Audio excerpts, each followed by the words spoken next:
Hi everyone, I hope you are all feeling fit. This video will explain more about topic 4, the deflection of beam. You can refer in chapter 12 from Mechanics of Materials, 10th edition R.C. Hibbeler. Okay, more detail about learning outcomes for this topic are. At the end of this topic, the students should be able to determine the deflection and slope at specific points on beams, using various analytical methods including double integration method, Macaulay method, and moment area method. As you can see in this slide, it shows example structure that we can calculate the deflection. For example, here, bridge girder. Displacement, sometimes compared with initial dimension and called strain. If we know the deflection of the beam that may occur under specific conditions, then we may judge if it seems safe or not. Total load deflections are important because these will have an impact on non-structural or other structural elements that are near to or attached to the beam. In this case is bridge pier. This is important for maintaining the comfort of occupants and to prevent progressive problems. What is an elastic curve? The deflection diagram of the longitudinal axis, that passes through the centroid of each cross-sectional area of the beam. This line is called the elastic curve, which is characterized by the deflection and slope along the curve. To understand an elastic curve, let's watch the next slide. Imagine that you walking along suspension bridge. Let's say, load is W1, W2, and W3. Because of this load, the beam will deflect from its original, changing from straight central axis to curve line. So, this curve's line known as the elastic curve. In this slide shows the sign convention. Positive internal moment concave upward. Meanwhile for the negative internal moment is concave downward. Based on both figures, it is shown the different elastic curves based on various load applied, types of beam and type of supports. Several analytical methods are available for determining the deflections of beams. How to solve elastic curves? We need the equations for deflection and slope along the beam. Well, here in this topic we'll be learning techniques to calculate the deflection of the beam using 3 different methods. 1. Integration method. 2. Singularity function or Macaulay method. And 3. Moment area method. In this video, I'll explain more detail slope and displacement by integration method. The integration method allows us to define the slope and deflection equations.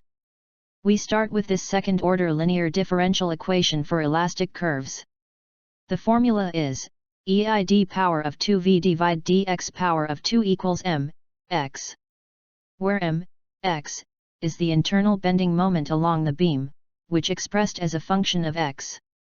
So to define internal moment equation, you must cut the section.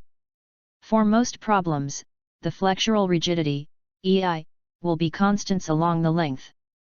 Then, using the relation above, resulting into slope equation by integrated once, and integrate twice, you will get deflection equation. Notice that, when each integration produce constants C1 and C2. So, how we resolve these constants? Most often, the integration constants are determined from boundary conditions. Boundary conditions are usually imposed by the supports on the beams. As noted here, if the beam support by roller or pin, then the displacement are to be 0 at these points.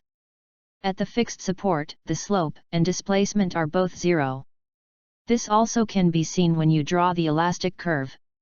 For case when the beam is symmetry, which if support and loading are completely symmetrical, at the symmetry line the slope is 0. Procedure analysis using integration method. Elastic curve, where you need to draw an exaggerated view of the beam. For example, here cantilever beam. With 0 slopes and P at fixed support.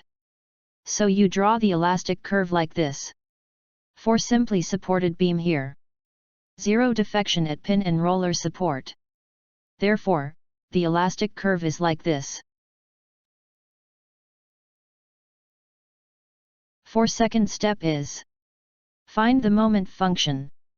From this figure, we need to cut every section from the left of the cantilever beam to determine the internal moment.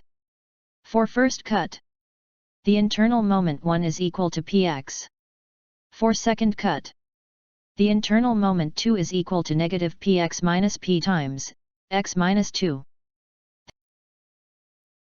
Next step is to define the slope and deflection using second-order differential equation. Based from previous moment equations, you need to integrate both equation moment 1 and moment 2. Integrate once you'll get the slope equation. Then integrated twice you'll get the deflection equation. Then apply boundary condition to solve constant C1, C2, C3, and C4.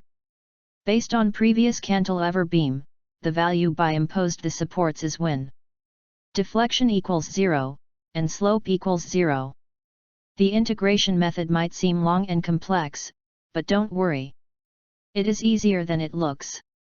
The best way to learn is by example. We continue the next video for an example of deflection using the integration method. Thank you for watching this video.